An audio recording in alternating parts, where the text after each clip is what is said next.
Hi viewers, this is Ganesh. ఇప్పుడు దాకా మనం 4 నార్మల్ ఫామ్స్ చెప్పుకున్నాం. First normal form, second normal form, third normal form, BCNF, fourth normal form కూడా చెప్పుకున్నాం. So ఒకవేళ అవి చూడకపోతే కనుక ఒకసారి చూడండి. ఇది last normal form, fifth normal form. So fifth normal form ఏం చేస్తుందంటే జాయింట్ డిపెండెన్సీ ఉంటే కనుక ఎలిమినేట్ చేస్తుంది. ఓకేనా. జాయింట్ డిపెండెన్సీ అంటే ఏంటంటే first of all when we are dividing one table into the smaller relations. So first of all we need to know 2 properties. మనకి 2 properties గుర్తుండాలి. ఒకటి ఏంటంటే లాస్లెస్ జాయిన్, ఒకటి ఇంకోటి డిపెండెన్సీ ప్రిజర్వేషన్ ఒకటి. ఓకే, లాస్లెస్ జాయిన్ అంటే ఏంటంటే మనం డివైడ్ చేశాక మళ్ళీ దాన్ని కలిపేస్తే డేటా లాస్ అవ్వకూడదు. రెండోది ఏంటంటే డిపెండెన్సీ ప్రిజర్వేషన్, అంటే ఇక్కడ ఏదైతే డిపెండ్ అవుతుందో ఆ డివైడ్ అయిన దాంట్లో కూడా అదే డిపెండెంట్ అవ్వాలి. అంటే ఒక కండిషన్ ఇక్కడ దీంట్లో ఏం అప్లై చేస్తున్నామో డివైడ్ అయిన దాంట్లో కూడా అదే కండిషన్ అప్లై అవ్వాలి.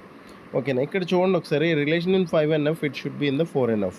Not contains any joint dependency, అంటే జాయింట్ డిపెండెన్సీ అనేది ఉండకూడదు. అంటే ఒకవేళ కనుక మనం డివైడ్ అయిన అన్ని టేబుల్స్ని తీసుకొచ్చి ఒకే టేబుల్ కింద జాయిన్ చేస్తే అది ఒరిజినల్ టేబుల్ని ప్రొడ్యూస్ చేయాలి.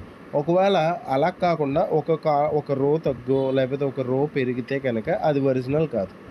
సో ఒరిజినల్ రావాలంటే ఏం చేయాలంటే we need to divide all columns in a table. ఇక్కడ చూడండి ఒకసారి, ఇంతకుముందు మనం ఏం చేస్తాం, ఇలా టేబుల్ అంటే సబ్జెక్టు లెక్చరర్, సబ్జెక్టు సెమిస్టర్ అలా చేస్తాం.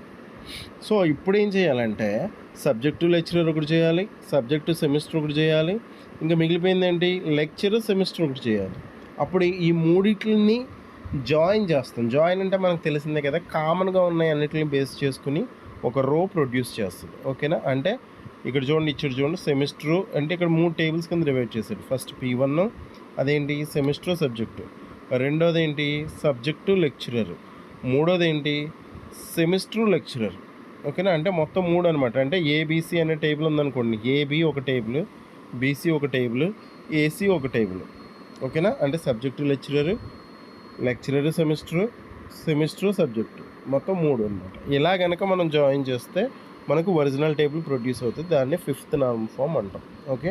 అలాగే ఒకవేళ కనుక మనం ఓవరాల్గా కనుక చూడాలి అనుకుంటే ఒకసారి చూడండి, చెప్తాను.